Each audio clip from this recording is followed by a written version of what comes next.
ಬಿಸಿಲು, ಚಳಿ, ಮಳೆ, ಹಿಮಪಾತ ಯಾವ ಕಷ್ಟವನ್ನೂ ಲೆಕ್ಕಿಸದೆ ದೇಶಕ್ಕಾಗಿ ಪ್ರಾಣ ಪಣಕ್ಕಿಡುವವರು ನಮ್ಮ ಸೈನಿಕರು.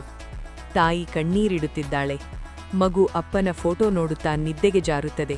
ಆದರೂ ಸೈನಿಕನ ಕರ್ತವ್ಯ ದೇಶವೇ ಮೊದಲು. ಗುಂಡಿನ ಶಬ್ದ, ಭಯವಿಲ್ಲದ ಹೆಜ್ಜೆಗಳು, ನಮ್ಮ ಸುರಕ್ಷೆಗೆ ತಮ್ಮ ಜೀವವನ್ನೇ ಅರ್ಪಿಸುವ ಧೈರ್ಯ. ಒಂದು ದಿನ ಅದೇ ಸೈನಿಕ ನಿವೃತ್ತಿ ಹೊಂದುತ್ತಾನೆ. ಪದಕಗಳಿರುತ್ತವೆ, ಆದರೆ ಕೆಲಸವಿರದು. ಪಿಂಚಣಿಗಾಗಿ ಕಚೇರಿಗಳ ಮುಂದೆ ನಿಲ್ಲಬೇಕು. ಆರೋಗ್ಯ ಹಾಳಾಗಿದೆ, ಉದ್ಯೋಗ ಸಿಗುವುದಿಲ್ಲ. ಯುದ್ಧದಲ್ಲಿ ಗೆದ್ದವನು ಬದುಕಿನಲ್ಲಿ ಸೋಲುವ ಸ್ಥಿತಿ. ಒಮ್ಮೆ ಗೌರವ ಪಡೆದ ವೀರನಿಗೆ ಇಂದು ಯಾರೂ ಕೇಳುವವರಿಲ್ಲ. ಇದೇನಾ ದೇಶಕ್ಕಾಗಿ ಸೇವೆ ಮಾಡಿದವರಿಗೆ ಸಿಗುವ ಪ್ರತಿಫಲ? ಗಡಿಯಲ್ಲಿ ಗುಂಡು ಎದುರಿಸಿದವರು ನಿವೃತ್ತಿಯಾದ ಮೇಲೆ ಬದುಕಿಗಾಗಿ ಹೋರಾಡಬೇಕಾದರೆ ಇದು ನಮ್ಮ ವ್ಯವಸ್ಥೆಯ ವೈಫಲ್ಯ ಅಲ್ಲವೇ?